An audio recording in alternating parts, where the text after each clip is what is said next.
Год назад мир узнал имя нового папы римского – Франциск. Он выбрал себе имя в честь самого скромного из всех святых – Франциска Ассизского. За этот год кардинал Хорхе Берголье действительно проявил себя как скромный человек, близкий к народу, чуждый мирских благ, открытый, уважающий чужое мнение и всегда готовый выслушать. Кроме католиков, его поддерживают и представители других религий, например, иудеи. Не нужно пересматривать межконфессиональные отношения с назначением нового папы, но обновить их стоит. Отношения между католической церковью и еврейской общиной Рима всегда были непростыми. Евреи веками подвергались преследованиям и дискриминации со стороны Ватикана. До 1870 года они жили в гетто, а в 1943 году папа Пий XII закрыл глаза на то, как тысячи евреев увозили из его города в концлагеря. Но в последнее время ситуация изменилась к лучшему. Если ранее католическая церковь демонстрировала презрение, то сейчас отношения с еврейской общиной строятся на взаимоуважении, дружбе и поддержке. Они признают, что обе играют важную роль в обществе.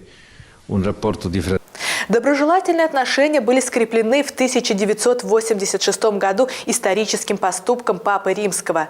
13 апреля Иоанн Павел II стал первым главой католической церкви, который посетил синагогу Рима. В знак уважения к еврейской общине Папа Бенедикт XVI побывал в синагоге весной 2010 года.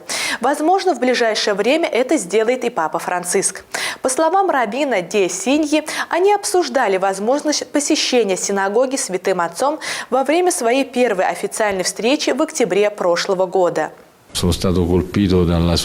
Я был поражен его дружелюбием и глубокими знаниями в области богословия. Это очень любопытно, ведь открытость перед СМИ создавала о нем впечатление как о простом и бесхитростном человеке, в том числе с точки зрения культуры. Однако все оказалось совсем не так.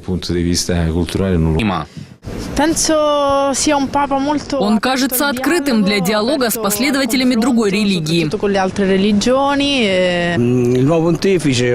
Понтифик демонстрировал открытость по отношению к еврейскому народу с тех пор, как взошел на Святой Престол.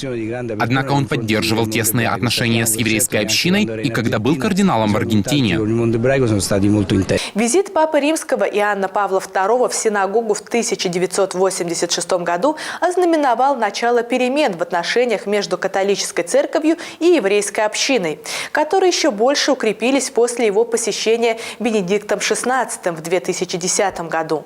Намерение Папы Франциска последовать примеру своих предшественников говорит о стремлении постоянно совершенствовать отношения между католической церковью и еврейской общиной.